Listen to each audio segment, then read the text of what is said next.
Assalamualaikum.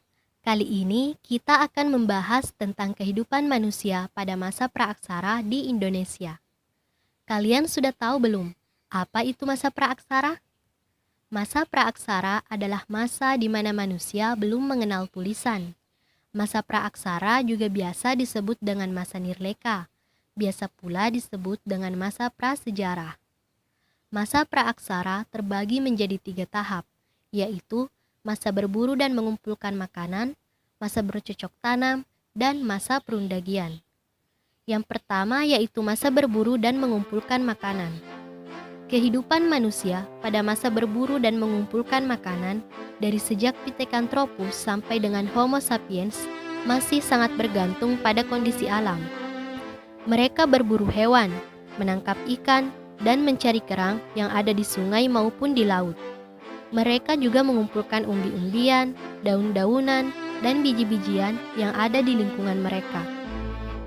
Mereka tinggal di padang rumput dengan semak belukar yang letaknya berdekatan dengan sungai. Sesuai dengan mata pencahariannya, manusia praaksara pada masa ini belum mempunyai tempat tinggal tetap, tetapi mereka hidup berpindah-pindah atau nomaden. Hal ini karena manusia pada masa berburu dan mengumpulkan makanan mencari tempat-tempat yang banyak bahan makanan.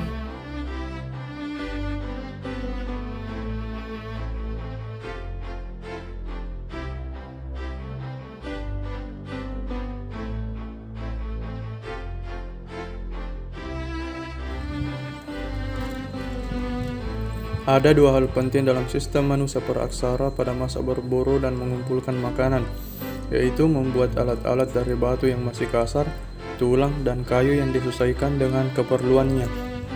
Selain itu, manusia praaksara juga membutuhkan api untuk memasak dan penerangan pada malam hari.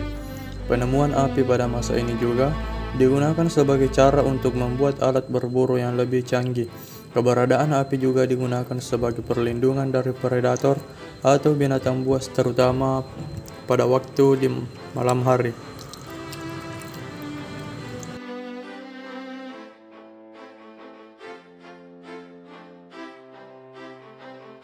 Masa bercocok tanam. Masa bercocok tanam adalah masa ketika manusia mulai memenuhi kebutuhan hidupnya dengan cara memanfaatkan hutan belukar untuk mereka jadikan ladang.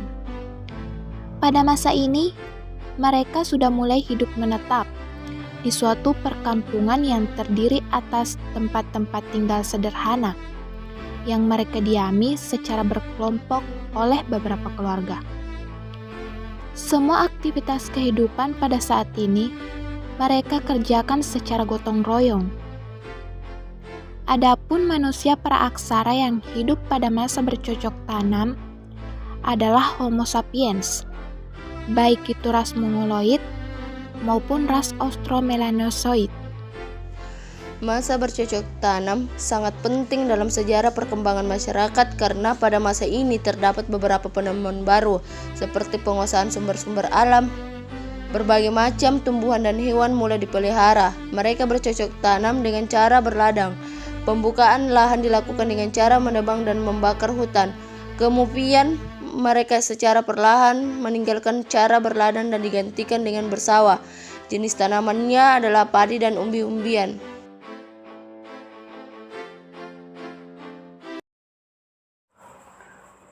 Masa perundagian. Masa perundagian merupakan akhir prasejarah di Indonesia.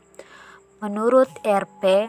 Suejono, kata perundagian berasal dari bahasa Bali, undagi, yang artinya seseorang atau sekelompok atau segolongan orang yang mempunyai keterampilan jenis usaha tertentu.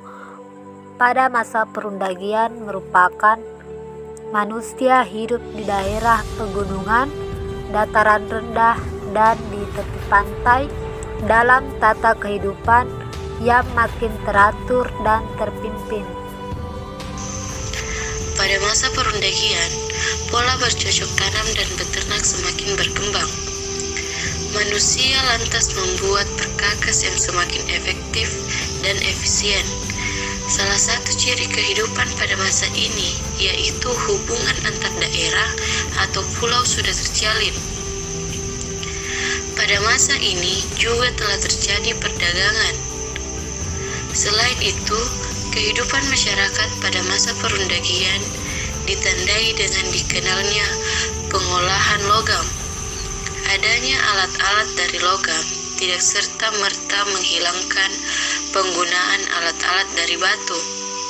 Hal ini dikarenakan persediaan logam masih sangat terbatas dan hanya orang-orang tertentu saja yang memiliki keahlian untuk mengolah logam. Pada masa perundagian, perkampungan yang terbentuk sudah lebih teratur dan setiap kampung memiliki pemimpin yang disegani oleh masyarakat. Masyarakat juga telah membentuk aturan adat istiadat yang dilakukan secara turun-temurun. Pada masa ini, sudah ada pembagian kerja yang jelas disesuaikan dengan keahlian masing-masing. Masyarakat tersusun menjadi kelompok majemuk seperti kelompok petani, pedagang, maupun perajin. Peninggalan masa perundagian menunjukkan kekayaan dan keanekaragaman budaya. Berbagai bentuk benda seni, peralatan hidup, dan upacara menunjukkan bahwa kehidupan pada masa itu sudah memiliki kebudayaan yang tinggi.